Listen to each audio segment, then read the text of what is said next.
best deals. Make sure so you catch it. 50% off of select phones. Stay connected even when you roam. Plus the best data plans. LTE speed right in your hands. 50 million, that's the price. The best network countrywide. Cause we giving you the best Christmas with Digicel. Giving you the best Christmas with Digicel. We got the best deals, the best prices, best value on the best network. Tell them so we have it, the best deals. Make sure so you catch it. 50% off of select phones. Stay connected even when you roam. Plus the best data plans. LTE speed right in your hands. 50 million, that's the price. The best network countrywide. Cause we giving you the best Christmas with Digicel. Kite Radio. Covering Guyana from coast to coast. Demerara and Essequibo 99.1 FM. Berbice 99.5 FM. Kite Radio. Welcome to Oil Talk with OGGN Guyana. I am Charles Sugrim, your host. We want to thank Kite Radio again for giving us the opportunity to be on the air. I'm on radio, on Facebook, and on YouTube. Today, we continue our topic and discussion on things that affect Guyanese. And Guyana has been, as we know, a very progressive state. We found oil in a few years back, and most Guyanese don't seem to enjoy the benefit of that as of now. And to help us in our discussion tonight, our topic is Crude Reality, Guyanese struggle with surging costs. Now, most of you would have heard about Red Thread, and I'm so privileged today to have two of the outstanding women, Ms. Halima Khan, she's a civil rights advocate and a member of Red Thread, and Ms. Joy Marcus, also civil society advocate and member of Red Thread. Now, I want to welcome all our viewers on radio, 99.1, 99.5 FM, and of course also on YouTube and Facebook. If you like our program, give it a thumbs up so more people can view our program. Ladies, welcome to the program tonight. Thank you. Okay, maybe I'll start with, should we start with the younger first? Miss Marcus seems to be younger. Please don't categorize me. I'm so sorry. Ms. Marcus, can you tell us a little about yourself quickly, what you do at Red Thread, and what is Red Thread anyway? My name is Joy Marcus, and I am a single mother of two. I have been a member of Red Thread ever since I was 60 plus. Don't calculate my age, no. To date. Red Thread is a grassroots women's organization, which was founded in 1986. I'm glad that you asked this question because a lot of people still don't know, what Red Thread is about. So we have been born in 1986, and it started with 7 women who were then members of Working People's Alliance party. But the organization, the intention of Red Thread was a women's organization that is autonomous of any political party. To date, even though that it started with the 7 what people would refer to as mid-class women, the organization has been and still is a grassroots organization, and it's run mainly by us grassroots women. Of the founding members of the organization, only one of the founding members are still here and active on a day. The others, they're not as active, but we're in contact, and we have them as resource persons. In a nutshell, Red Thread, we work around 3 priorities that we think are critical to the lives of grassroots women. Organize around all forms of violence, organize for a living income and affordable access to goods and services, and we organize for grassroots to gain political visibility and voice. In a nutshell, that is what Red Thread is. And our center is located in Charlestown, and free to come into our center to learn more about it. Thank you, Ms. Marcus. And I deliberately let Ms. Khan out last because she's from my area. I'm from the West MR as well. So that's why I kept her for the last. Ms. Halima Khan, can you tell the audience who you are and what do you do in Red Thread?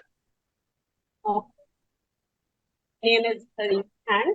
I've been in Red Thread for the past 36+ years. I'm with Red Thread. Basically, what I would do is like, in case any person with domestic violence come in, I would talk to them. If they have problem at the police station, I would either call the station, I would go to court with people. Rape cases, I would all the same, go to the police station with a person, go to court, give that support to women. Thank you, Ms. Khan. So, Guyanese, we're listening to two of Guyana's greatest daughters representing Red Thread today, Ms. Halima Khan and Ms. Joy Marcus. Ladies, to start the discussion today, we know we want to wish our president well in his meeting with President Maduro. They're meeting as we speak now. They're still meeting in St. Vincent. And we hope that the outcome of that meeting will bring great development for both Guyana and Venezuela. And they will avoid any conflict, as we want, as I said, both parties. And with CARICOM, they want the region to remain a region of peace. And we pray that peace will prevail, both Guyana and Venezuela. As we know, we have almost 20,000 Venezuelans living in Guyana. So we want to wish our president well. Ladies, I want to start with the recent, what is in the news recently with the payout that the government announced for old age pensioners. There are some people who think it was the payout, people had to wait long, or pensioners. Some people said it was okay. What are your views? Ms. Khan, you want to go here? Yeah, indeed, some people had to wait long hours. People had to leave their home early as 3:30 in the morning to get to the place where they was to collect the additional $25,000 to the pension. So that some of them leave and went back home, do what they had to do, then come back. And still, there was a long line that they still had to wait. What about you, Ms. Marcus? So we've been getting some complaints about how that was going to people in various areas. And we do know of people who, like Alan said, had powers here. We had a complaint about one woman fainting because hungry, but she had no money to leave, to go home and get lunch to come back, and she had no money to buy lunch. So she barely had money to transportation to get there. So my cousin is also a recipient of that $25,000 grant, and he was left about 3 times and go back. I mean, for various reasons, which apart from eating, I don't want to mention on here. So we know that also that some people complained about the area in which they had to wait. Some people had to wait sun, some people had nowhere to sit. And to me, that was ridiculous because $25,000, this is merely 125 US dollars or 123 US dollars. And the people, because of their situation, have to go through such atrocious kind of, thing just to be able to get $25,000. I think it was ridiculous. I think it wasn't properly planned out or thought through. And I think they need to do better than that. But to be honest, if I'm to really say that the $25,000 they make any sense. Some people would have spent that amount of money in transportation, depending on where they were coming from. Some people would have spent that in transportation and like, for example, the fainted. If you have to go get medical attention, out of $25,000, it makes no sense at all. Okay, but I mean, I know what you said, but it's 25,000 they would not have had anyway. I mean, I'm not defending the amount. You see, that's the thing, right? No, I know you said you're not defending that amount, but that's the thing, right? when a person is poor and a person have to depend upon that, right? Then these are the things that you have to. They would not have had it anyway. If a person was earning properly, then they don't need that $25,000. That's what you're saying, that they have to have it. No. I'm not saying that, Miss Marcus. I'm saying that, it's $25,000 more than then they would have had if they didn't get it. Well, I'm saying, one question, did anyone from Red Thread physically went to any location to verify the reports that we receive in the media?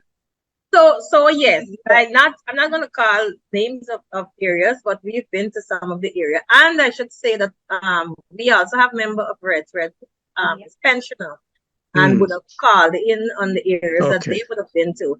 We had a situation where a pensioner went to one place and was told, this is not the place you have to come, wait your turn. Then they go to another area, and they went to like 3 different areas and did not get through. Okay, so what is it? I got it. But what is the recommendation of Red Thread? How should the government operate with our senior citizens? What should they have done? How can they pay out to our senior citizen without this hassle and this problem that we have encountered? All right, so I think that a lot of areas have they have their post offices, that people go, their health centers, their schools.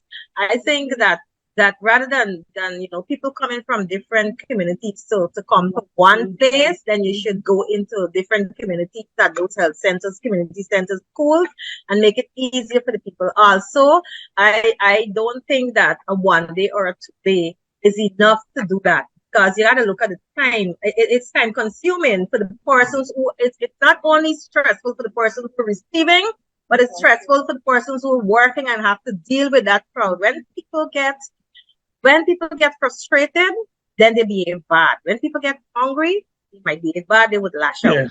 Then the persons who have to give out this money will feel the brunt of that. Now they would also want to retaliate, right? So then you would have clashes. So you need to look at it in a way that would work for both sets. So the ones who are receiving and the ones who have to give it out. So if you're going to organize such a thing, then do it over a period of time so that people don't, after all, rush to the same days. And you can take it in sections. That in this group, let's say in Charlestown, we do Evans Street and Charles Street today, then we know that those are the people that are coming. It means, therefore, there's not a whole lot of people. It means, therefore, you don't have to wake up since 3 o'clock to get the earlier number. It means, therefore, that you don't have to spend all these hours all day. So you can do it like that. Excellent recommendation. Talk to people and hear what rather than you thinking about what you think is best for people, you need to have conversation with people to talk about what they want. Yeah, thank you, Miss Marcus. Sorry, Miss Khan. Any addition to what Miss Marcus just said about any recommendation that Red Thread is recommending the government to avoid this happening again? Basically, just what Miss Marcus said. Talk to the pensioners. They are the ones who are collecting this money. Talk to them. Get from them what is convenient to them, rather than you imposing something on them and it's not convenient. So get to them themselves. All right. Thank you, ladies. Some people have they have an account that that could go directly to the person's account. But also that there's some people who are shut-ins and it's difficult. So if you can have that go directly to the person's home, all of that can be organized. How much people do you think in Guyana get old age pension? To be honest, I can't tell you, and I don't want to. About 30,000, maybe 40,000. About between 30 to 40,000, I would say. Okay. All right. So, ladies, I want to ask you, both of you, to describe for us, to our audience, and you're listening on Kaito Radio 99.1 FM, 99.5, and you're listening to Talk with OGGN. Today we're discussing Crude Reality, Guyanese struggle with surging costs. And to help us is 2 outstanding Guyanese women from Red Thread, Miss Halima Khan and Miss Joy Marcus. Ladies, can you describe a typical day what meals are prepared for yourself and your family, let's say, individually? And have you had to cut back on buying something for your food and leaving the funds to do something else. And has your life been better, let's say, the last 5 years in Guyana, now that we found oil? And give some specific example if you don't mind. Ms. Khan, you want to go first? Yeah. I can go first. One, in the market. 5 years back, I used to buy a pound banana that you call Perico banana. It's big banana. You used to pay $160 a pound for that banana. Now it's $360 a pound for that banana.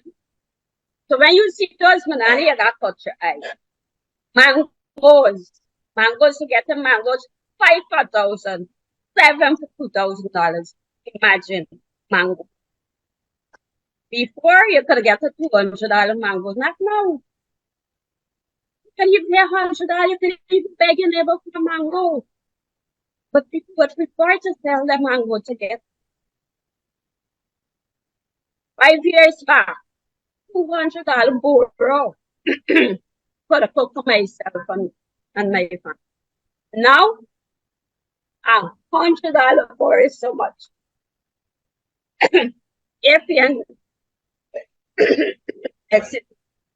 ain't got nothing for mixing that borrow, you can't. Sometimes you would say, "We're cooking today and cook belange." But when you go out to buy the belange, 3 belange like this is $500. And years back, you would say get 3 or 4 belange like this for $500. Sometimes you get $100 belange, and no, you can't. You can't. So we can say, "We're going to cook today, you know what I'm going to do? I'm going to cook the belange, but I'm going to stretch it for 3-4 days. I'm going to put it in the fridge and let it last for 3-4 days." That's why you cannot cook. Because today in the market price, you go borrow, you can find the price well reasonable. But you ain't got the money to buy, just I'm going to buy it tomorrow. When you go to buy that same borrow, the price gone up, you can't even buy the borrow. So people just prefer to cut back on the food. But when you cut back on the food, you got light bill, you got water bill. If you do have internet, they say you can afford to pay internet rate for. Not forgetting the children who have to use the same internet to do schoolwork, to do the assignment. So we have no money for recreation. We have no money for medical bills because you can't afford it. Ms. Marcus, you want to add anything to that? Let me start with me. I like to start with a normal day in my household in terms of a lot of times I cook peas, I cook gravies because I can't afford vegetables. So vegetables, unless I go in the market and I see a bargain, then my thing is when I ask the price and I can't pay it, but my remark is the doctor didn't order it. And so a lot of times vegetables not cooking in my house, and I'm not ashamed to say it because I can't afford it. So it's not often. The thing is, right? In terms of fruits, we don't eat fruits every day. We eat fruits once and far. At the thing about eating or surviving is not about a balanced diet anymore. It's not neither about a nutritional diet. It's more about eating to prevent you from fainting. This is how I see it. We just cannot afford it. 5 years ago, I used to buy a loaf of bread for $140. Now a loaf of bread is $400 and $380 some places, and even $500. So you're looking at those things, and you really you just cannot afford it. People are on this economy you mentioned about the economy that is blooming for, because it's definitely not blooming. When I used to buy a crate of egg for $500 and $600 a crate of egg today, as I price it market is $2,000, and one other place had it $70. So eggs and those things don't buy every day. People just eat because they want the strength to all, but we're not thinking about healthy eating anymore. And we can't, because we just can't afford it. 3/4 of the money goes to bill. Let me be honest with you, food is on the back burner in the sense that whatever is left, that is what you make with, and that is how you stretch, get something. The bills will take priority because you don't want the landlord to come and put you out. So you have to make sure that you get the landlord rent.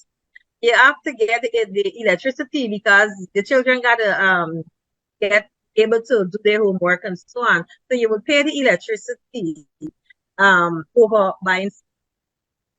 So this is how, in reality, what we're doing is foregoing one thing for the other. And it's not that all are not important, but we're forced to make to choose one over the other. And then most times the thing that left on the back burner is your health. Your health is the last one. Yeah, I get you. Do you think that the hot weather Guyana is experiencing now for the last couple of months contribute to this shortage of food supply? Also, because a lot more people come into Guyana, that the demand for food increase. And in simple economics that we learn in school is that if the demand for a product increase, people, the price will go up. Do you think that the combination of people coming in, the hot weather, all contribute to the price going up? And hopefully, if the weather change, maybe the farmers can plant more, so more will get to the market. What is your view? I think it's a combination of things, as you rightly said. What I had done was to try planting some vegetables where I'm living to help some of the costs in the market. At the moment, I have nothing. The dry weather is one. I went home the other day and what I look at my pak chai and I wanted to try how the pak chai was with her. And it's not like I didn't water them in the morning before I left, right? But I think, the question to ask about whether, later, that the prices, more people, if the weather changes, that more people would, be produced and prices would go down. I am not sure that would. The more, like you said, the more people come in, there's a higher demand for stuff, and everybody will try to cash in on that, and everybody will try to get as much as they can because everybody is really struggling to survive. So I don't know that it's going to go down. It's my hope. It's my hope that it will go down because one of the things that I do when vegetables are cheap in the market, I try as much as I can to buy a lot. So if I'm not going to go and buy a parcel of boro to cook for today alone, I would usually buy a bundle of boro because it's cheaper to buy it that way. And then I would cut that up and freeze it and it lasts for a long time. So if those things go down, then that is what I do. So that when the price is gone up again, at least I still could go to the freezer and bring out something and cook because I can't afford to go to the market now. So, but not everybody can do that. And sometimes, like Alima said earlier, when you see the thing cheap, you don't have the money. And when you do get the money, you go back, you can't buy the stuff because the money is not enough. And when you got to Miss Marcus, you got to go to the countryside like Miss Khan. And there's a technique in planting callaloo. You can't allow the young callaloo to expose to the hot sun. You got to cover it with coconut branch or something. So you got to get coconut branch. You got it. But you also have to get coconut branch, to be able to cover it with coconut branch. Yeah, I got you. I know, just kidding, but there's an argument about people growing their own food and learn to plant and all these things. You got to look at, do people have access to space for planting? Right. The way I am planting is because where I live, I don't have any restriction about what I do. And the way in which I'm planting is in plant pots, in those blue barrels that when your relatives send you a barrel from overseas, because this is how many of us are surviving on remittances. I cut that barrel and put some soil in it and try to, plant some stuff in there. But not everybody have that space. I know. I was getting that question, and you answer it. Is that how many people in Guyana? And I know if you live in Georgetown, for instance, land space is limited. If you live in the country area, it's a little different. But what percentage of people can plant their kitchen garden? How much people can plant their kitchen garden? A very small percent. And the thing is that a lot of people renting. So the landlord dictates what happens in their property, right? And we had a group of women who we were encouraging to plant and so on, and that was one of the problems. The landlord would have none of that. Even though we were like, we can put it in drums, we can put it in buckets, the landlord would have none of that. Mm. Look at that. If you're planting, you have to get water to water the plant. You're taking water from the same pipe that has the, which when you draw water from there to water that garden, the meter reading would go up. So you have to pay more than what you used to pay before on that bill. So all in all, it's like nothing you can do to get up. And the trenches are dry. The trenches are dry now? Definitely. Yes. Yeah, you can't go to drinking water. But ladies, what percentage of Guyanese you think, in your view, and then I know they're doing their own research, what percentage of Guyanese household really suffer from this economic problem that you're talking about in this program? So the majority of Guyanese are poor. The majority of the population poor people. So when you ask me what who would you consider? How would you consider someone being poor? Don't ask me percentage and all of these things, like, you know, but I can tell you that the majority are poor people. Who am I considering poor? So single mothers, the low wage workers, you know, the pensioners, people on public assistance, our public servants, because our public servants are not properly paid either. And these are the people that make up the majority of the population. So, you know, I don't want to, if you want me to list the public servants, our police officers, our teachers, our nurses. Yes, we and housewives and security guards and domestic workers, shop assistants, bartenders, hairdressers. We make up the larger portion of the population. Okay, but Miss Khan, there are reports. I mean, and you live there, you guys know, and I'm reading it. Actually, I live in New York, but the investment boom in Guyana, the construction boom. They're saying there's shortage of workers, so the demand for pay increase and so on. Is that helping the mitigating to reduce the dependence of a family can't afford to buy things because the wages, I'm told, is pretty high. The last part, as you said. The last part of it. I didn't get what you said, the last part. Right. Will like those in construction or those in different areas that has a demand, and even the laborers now, I think the average daily pay is like 4,000 or 5,000, maybe more per day. Is that helping the household to buy their stuff so that they can at least have a good quality of life, at least to buy food? It all depends on the amount of person inside a household. Right? Let me say, for example, you are a father of 3 children and you earning the minimum wage. The average minimum wage is $60,147 a month. Right? There's if you work say you work 31 days. Some month carry 31 days, some month carry 30. Okay, if you track that money down, you see how much you get per day, right? It generates mine a family of 5. It can. Chicken is $500 a pound. Done up. You have house rent. House rent is either 45 or above 45,000. Let me put the lowest $5,000. Let me put the lowest light bill is 5,000. Which light bill is 4? What the bill is 2,000, the lowest.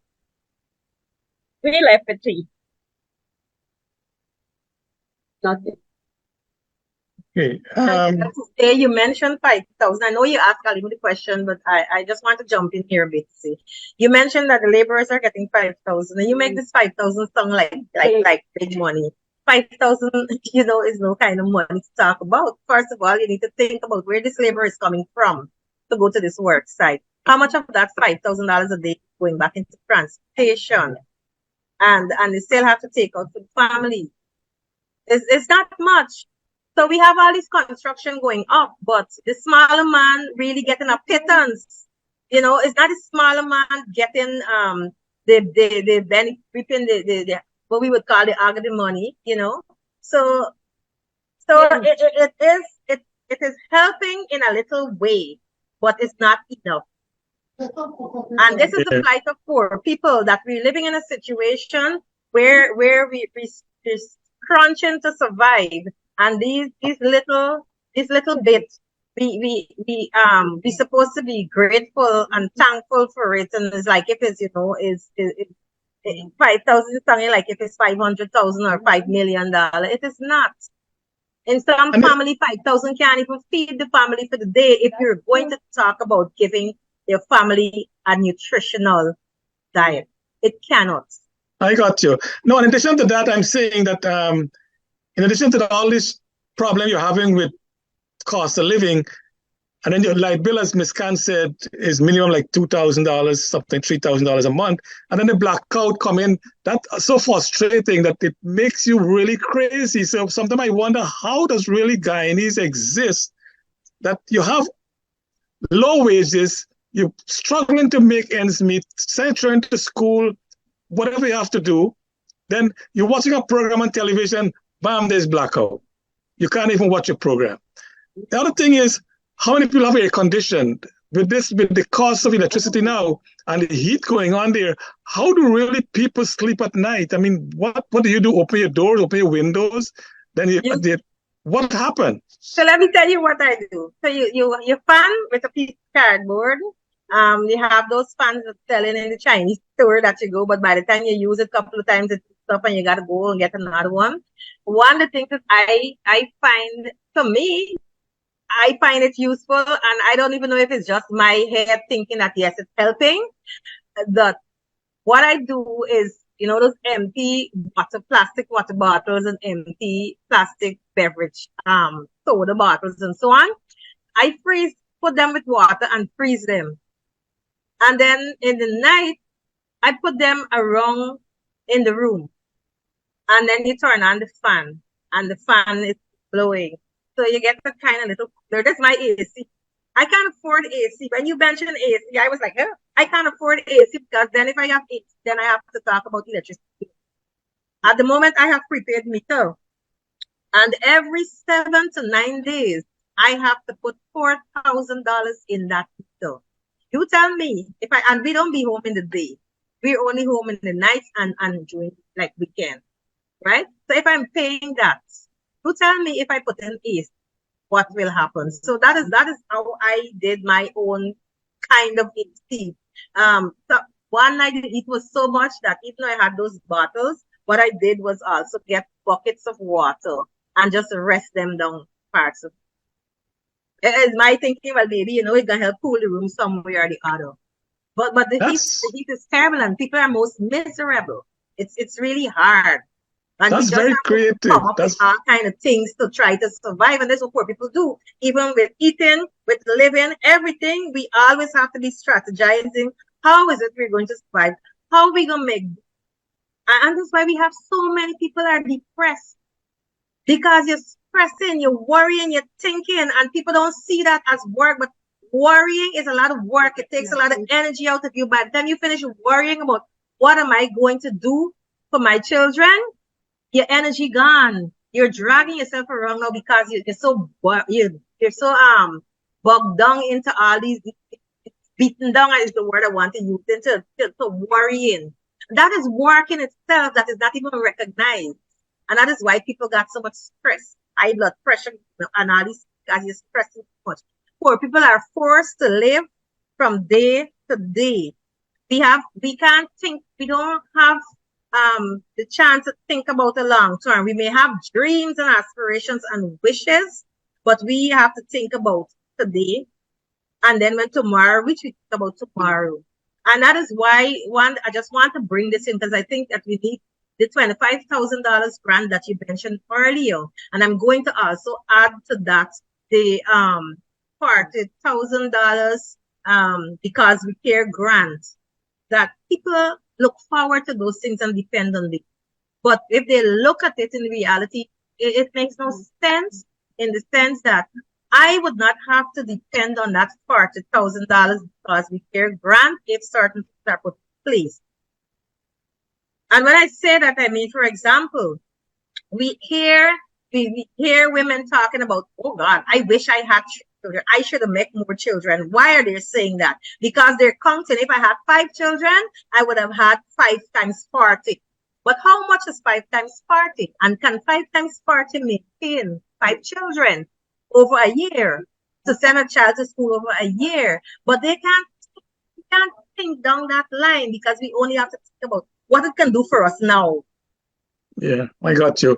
Ladies and gentlemen, Guyanese, you're listening to Oil Talk with OGG in Guyana on Kaitio Radio 99.1, 99.5 FM, also on Facebook and on YouTube. Today we're discussing Crude Reality, Guyanese struggle with surging costs. And we have with us on tonight's program Ms. Halima Khan and Ms. Joy Marcus, both ladies from members of Red Thread and Civil Society Advocate. Ms. Khan, Guyana from maybe 2019, we start oil production. Currently, we're near to getting 600,000 barrels of oil per day. At $80 per barrel, that will be about $50 million a day, or 18 billion a year. Do you think that revenue from our oil is helping in housing, is helping in our food bill, or helping in social services? Tell us exactly what benefit has trickled down, in your view, to the Guyanese people. In my view, I might be wrong, but nothing has trickled down to the poor class people, because all these billions we're getting, yes, we road with these school building, bridges and stuff like that. It can't road, the kind bridges, the kind schools. People are still suffering, although we have oil.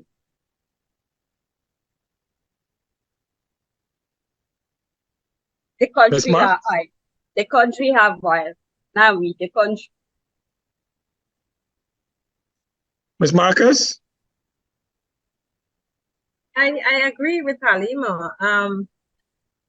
We always hear these big sums that you just mentioned about $80 billion a year. That no, not 80 billion. $80 a barrel give us 18 billion. 18 billion barrels. Sorry, but no, we $18 billion in revenue, but we don't get that. 90%. We're not getting it. So who really getting this money? It's not us. So we don't see the benefit in it. How is not helping us in any way. If our lives remains the same, then we don't see no benefit. In terms of if it's helping in terms of housing and so on, people have been waiting for 10 years to get a house lot and still waiting to get a house lot. I personally waited 10 years before I get a call to get an allocation. And that's all I have, an allocation, which is a piece of paper saying that you were allocated this lot. After 10 years of making that application, after paying off this sum, of course, it's a low wage, a low income house lot, but after paying off this sum, making that sacrifices to pay off the sum, and I'm still waiting 2 years after to even be shown that lot, that piece of land, much less to have access to that piece of land, much less to have title to that piece.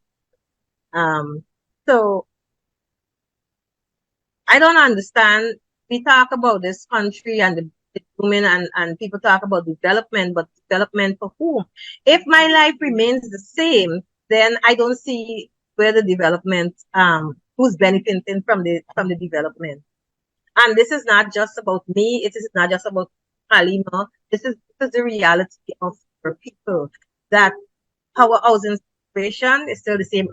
House rent has skyrocketed since Guyana found the oil. And right now, everybody is trying to renovate and everybody's trying to cash in on renting their places to the people who are coming into the country. So everybody's trying to get a piece of that money. Where does it leave us, the poor people? Can't afford to pay that high cost for rent.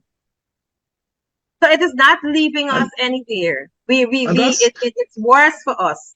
No, and that's a very good point. You're right, because those who have good houses, they rent it to the foreigners. That increased the demand for housing, and the price of rent goes up. And yes. The ordinary. Okay, so ladies, one big question before we leave this topic: what are your suggestions to the government on how they can help the people with high grocery prices and other living expenses? Miss Marcus, you go first. What are your recommendations to the government? If the government were to listen to you, what would you recommend to them that they should do to help alleviate this problem we've been talking about for the last 30, 40 minutes? I think there need to be some control in prices. That's one. People need to have, if people don't have access to land, they can get land. If like Halima says, if the utility bills are high, then I can't water plants. So there's some, in some cases where people are exploiting. So there need to be control over price.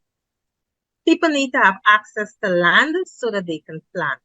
We have a situation where our rice, the plots where we plant rice, some of that now is being converted into space for the pipeline, for the gas to shore. So what do you think is going to happen if we take up that rice land? Rice can't plant anymore. So what's going to happen is that rice is going to get scarce eventually, right? So these are the things that you need to look at. I think governments need to talk to the people, talk about what is it we want as a nation to make things better, to make our lives better. Not sit down and decide what you think best for us. Ms. Khan, in answering the question, Gaisuko have a lot of land that they're not planting right now, right? A lot of the estates are closed.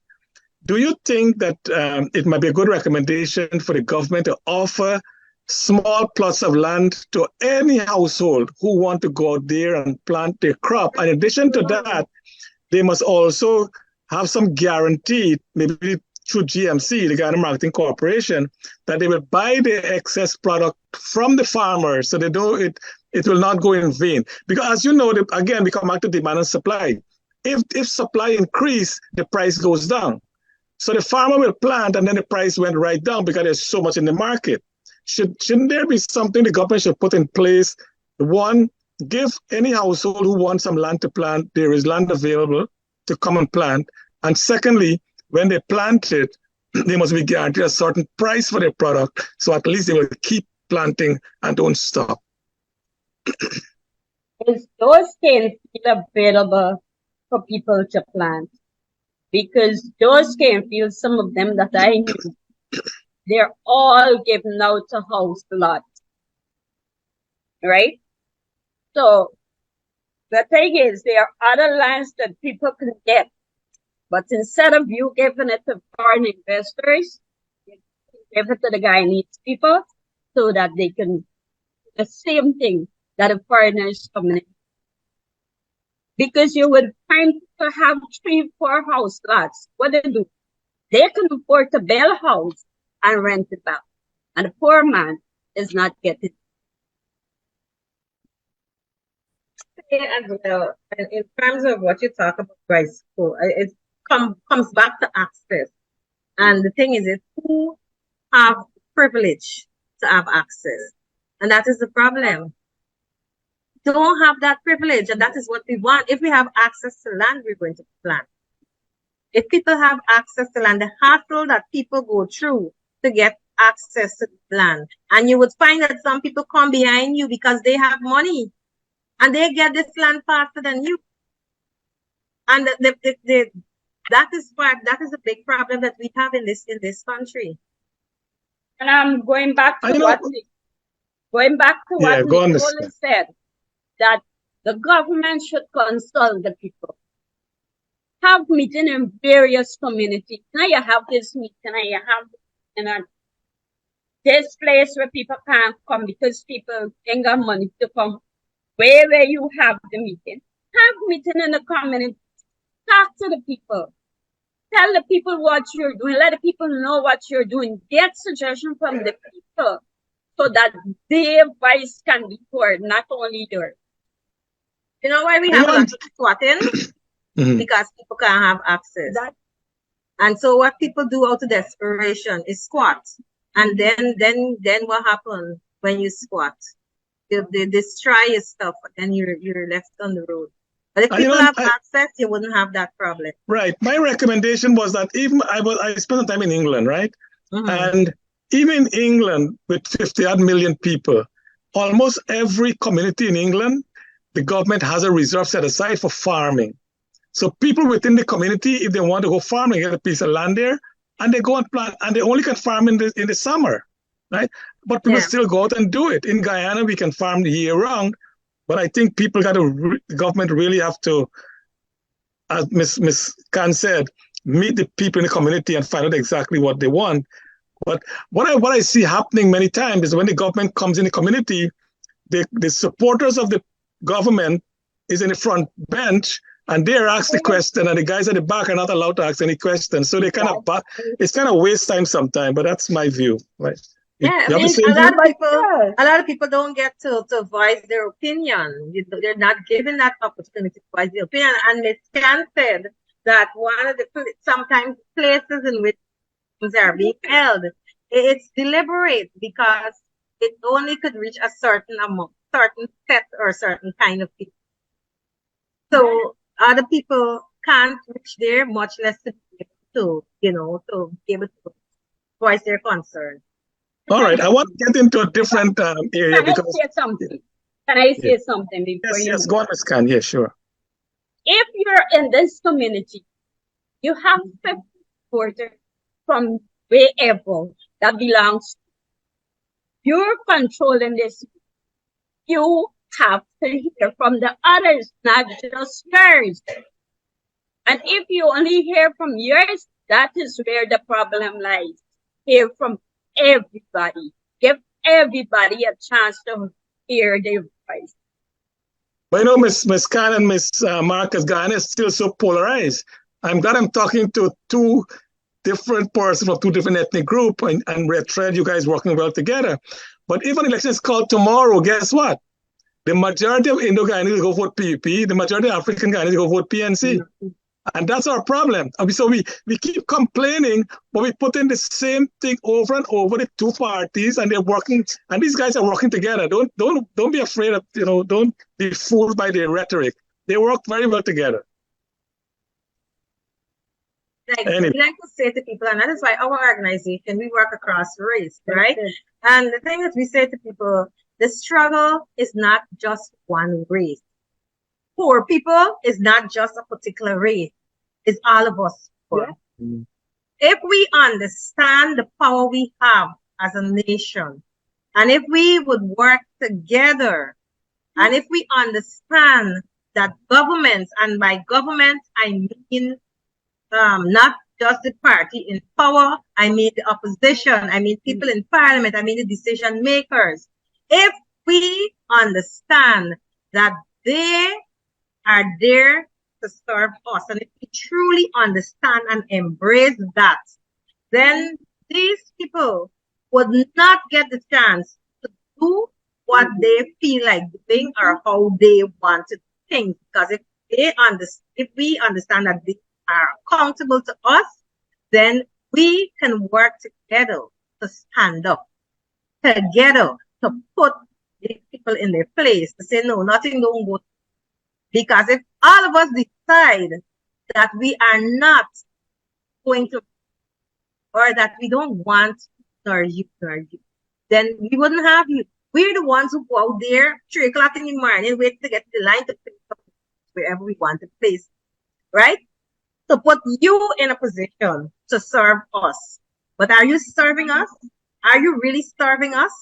The system, the way the system is set up, it's really not profit friendly. They're really against us. We have a system where we don't have a space on the table, on the decision making table. We don't even have a space on the bargaining table. It's just whatever is thrown at us, we're supposed to say, thank you, thank you, thank you. No, we're not supposed to be grateful for anything. The resources that we have in this country belong to us.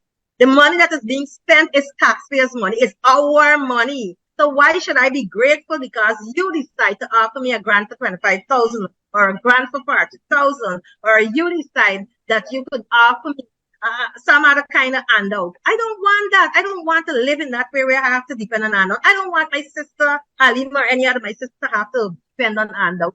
Right? That is not what we want. We want a good life. And a good life don't mean depending on handouts. I'm glad talking about that because what has been the response to the monthly protests in front of the office of the president? I mean, how the government, including the officials, the office of the president, respond to these protests? And were there any official statement, any policy reaction, any engagement with the protesters, that is the government side?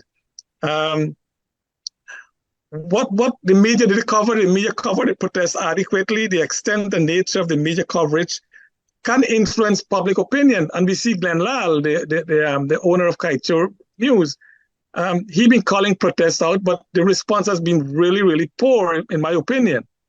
Why are the people of Guyana not standing up forcefully to speak their minds? Nothing happened without a struggle. And it seems to me that the Guyanese, even though they're struggling, and you'll be talking about the entire program today, they're struggling to make ends meet, but they're not, nobody going out there to do any protest to force the government hand into anything.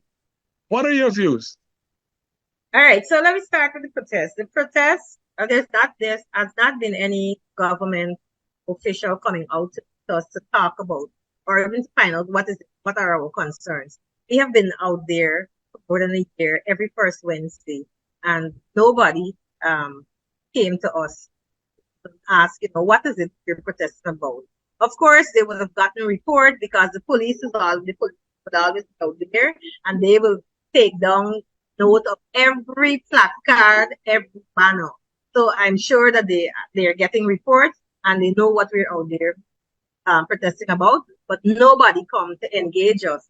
Instead, what we get is abuse from some officials in high office. Get abused in the media, in writing, and I'm sure that you would have come across some of those. And I think that's a way of shutting us up. But we will not be silent. We will continue to. In terms of people passing, the response, they're mixed. So we do have some people would pass and give us the thumbs up. Some people driving will hung their horns. We have people who say, it's true, good job. They would read the placard and then they would respond to it in a positive way. And we had in one situation where a woman, a vendor, was selling, and what she did was decided to purchase a case of water and donated it to us. We have a few days ago, a man decided to call in and said he would like to donate some cardboard to us because they understand the struggle and they see that what we're doing is for the benefit of everyone. And so he donated a number of cardboard to us, which means that we don't have to buy cardboard in a hurry to write our placard. So we do have people who are supporting, and a lot of people are supporting behind the scenes. People are afraid to step out. People are afraid to come stand up with us. That's my question, Miss Marcus. Why are people afraid when you're dying, you're struggling to make ends meet, and still you're afraid to do what? I don't quite get it. I want to put that to Halima, and then anything I will say. We rightfully said before, if you belong to a political arena, you will go with whatever this person is saying. if information that is passing to us is just flying over our heads and we don't understand nothing, because for me, if I wasn't with Red Thread, I would have known nothing about oil and gas. All I would say is, oh, they're rich, getting oil. Then nothing. And just as well, some of the people out there don't do anything. If I go to my party where I belong to, I get a handout, I'm okay. I get, what about other people? Other people want to, other people struggling the same way like how I struggling, but we don't see it as that. What is the coverage like? What's the coverage like in the media? Is the media giving you good coverage or not? I would want to say it's 50-50. First of all, I would say a couple of years down the line, you used to get full media coverage. Not this now. Media is aware that we're out there every first Wednesday, but they don't come out every first Wednesday to cover that protest. And it's not highlighted that, okay, the protest was done. The usual protest was done today or so on. It's like when you do a thing at the first, everybody's excited. And then after a while, it becomes fake news. And so they're no longer excited. So we have that happening. In terms of people coming out to stand with us and support, one, the problem is fear. You're struggling, but you're fearful. You're fearful of victimization because your boss would not want you to assume. And so you can't come out. Some of our members may be working in government offices and so on. So while they would agree and want to support us, you have to do from behind the scenes, because at the end of the day, you still got your family to feed and you still got to live. And if you lose your job, who helping you? And if you're in a government job and you lose your job, who you carrying to labor? So which labor? So which Ministry of Labor? To get what satisfaction? So all these things, we have to take into consideration. And like Halima said, some people don't know what's going on. Some people are still living this hope that things are going to be better. I remember a young woman in a store saying, I just praying for we make it start getting oil before we start, so that my life could be better and I don't have to start from my boss. And I looked at her and I'm like, start singing this song, keeping you occupied that put you down to cry. Why? Because she is one, and she's just one of many who thinks that our lives are going to be better with the oil. We started get drilling when? Are our lives better now? They would say that the national minimum wage has increased, as I mentioned before. But increase to what? Can that do anything? Can anybody live on this? Are these decision makers thinking about us when they're making it? Can they live on that money that they are deciding that we should live on?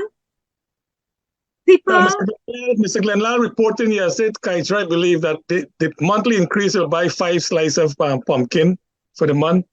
It's really sad, but we're talking about the fastest growing economy in the world, and our people are still struggling to make a cost of living. Ladies, let's talk quickly. I know we're running out of time now, and your discussion is so really nice and beautiful. I wish we could go on much longer. NIS pensions. What issues are you hearing from the public in terms of getting their pension?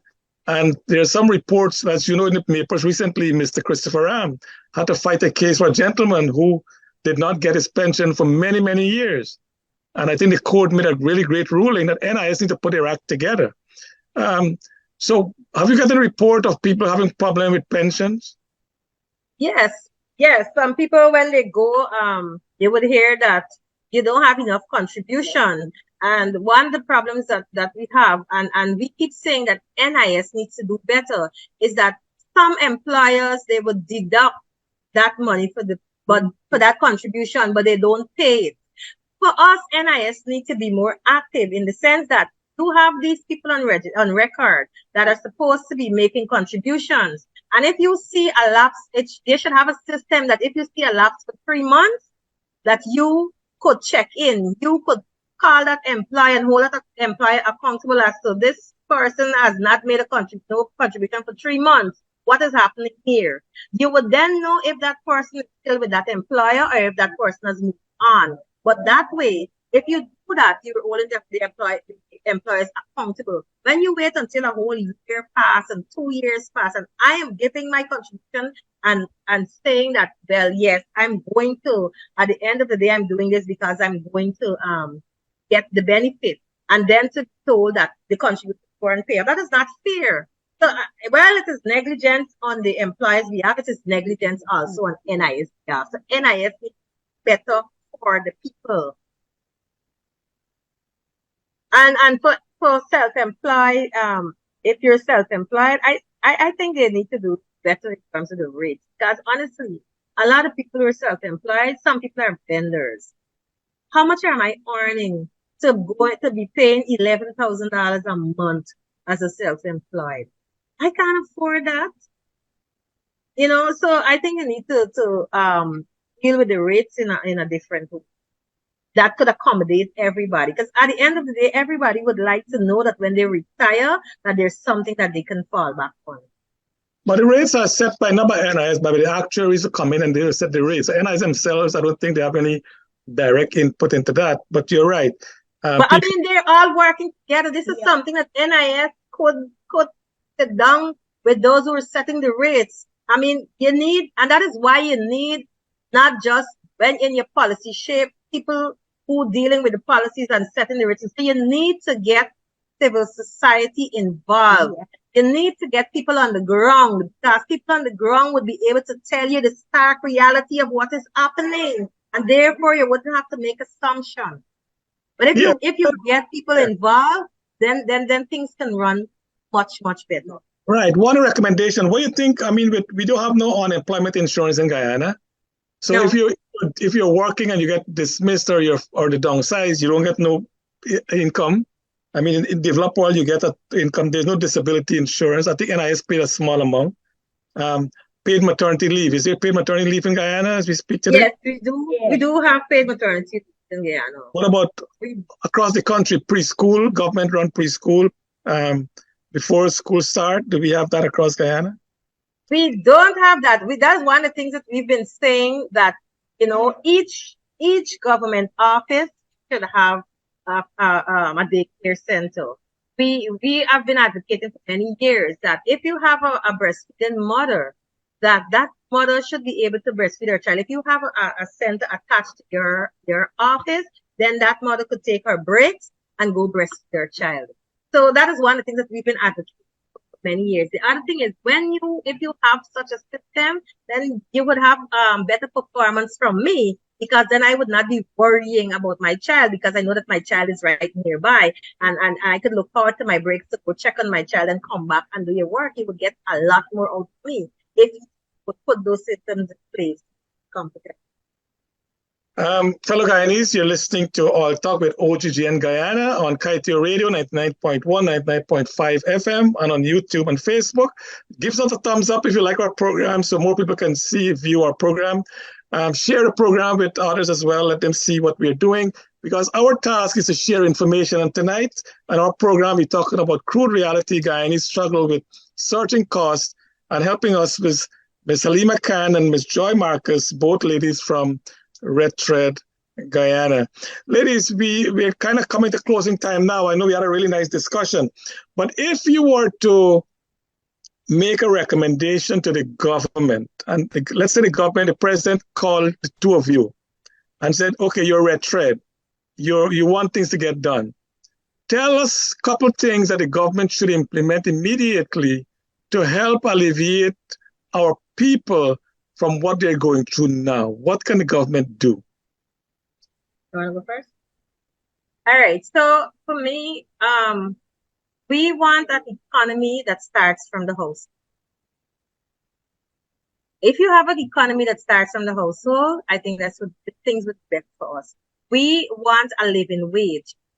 If you pay look what's happening in Guyana now. How much will be a living wage? How much will a living wage be? We want enough that we could live on. Now, how much? Give us a number. To pay the rent. The same. The money that they could live on, we could live on. So let me say for us, the minimum.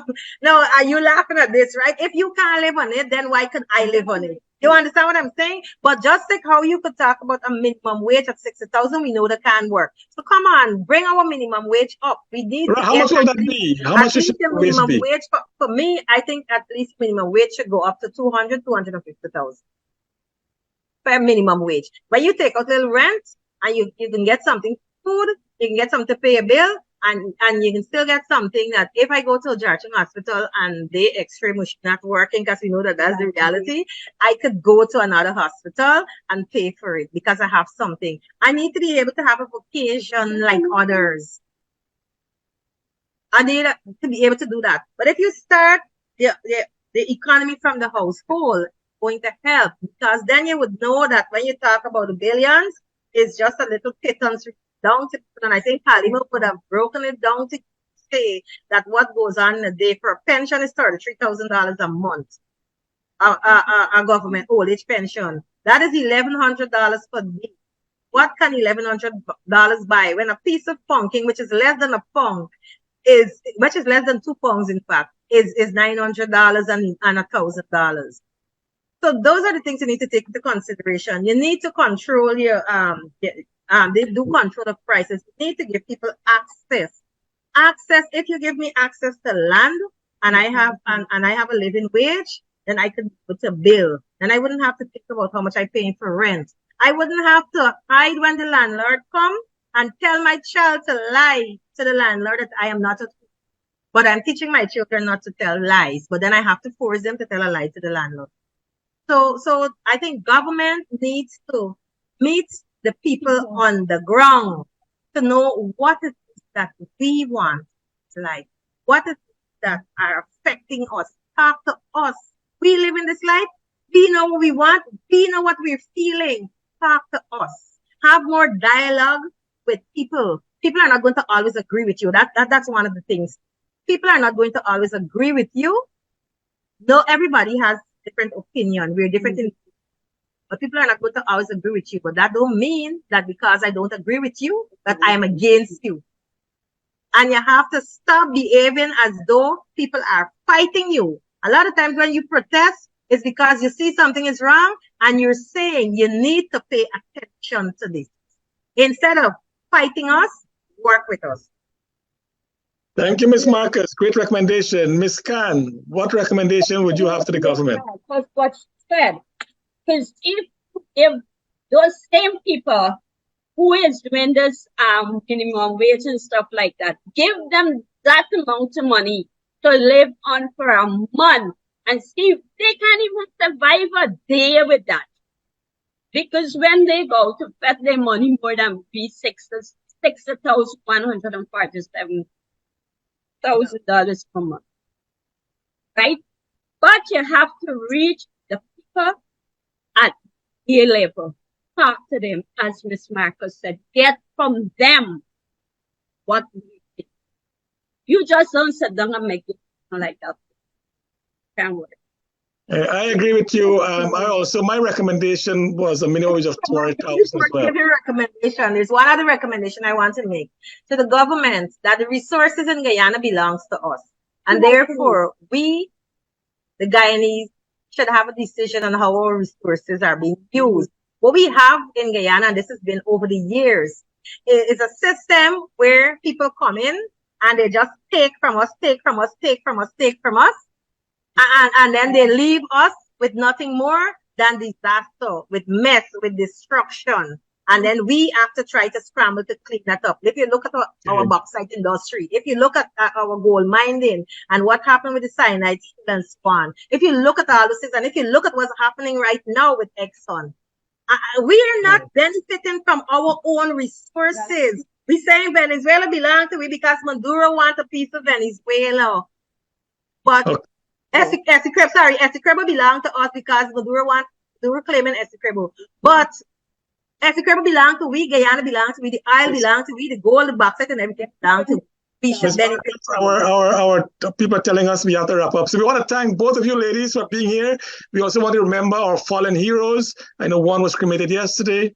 Lieutenant Charles and the rest, I think, bury and cremate tomorrow. We want to extend again to the family, to the entire country, our condolences to our fallen heroes. May their soul rest in peace. So, ladies, thank you so much for being with us tonight on the program. We want to thank you, and we look forward to having you again sometime in the future to continue discussion on the plight that Guyana go through, and the Guyanese people in particular, on our, what's going on in the country. So thank you again to all of you on radio, on Facebook, and YouTube. Give us a thumbs up, and we look forward to see you the next time. Goodbye. This is Charles Sugrim, your host. Bye. Hey, it's Casual. And Alana. Catch Digisol's Morning Rush in the Go Loud app weekly from 6 a.m.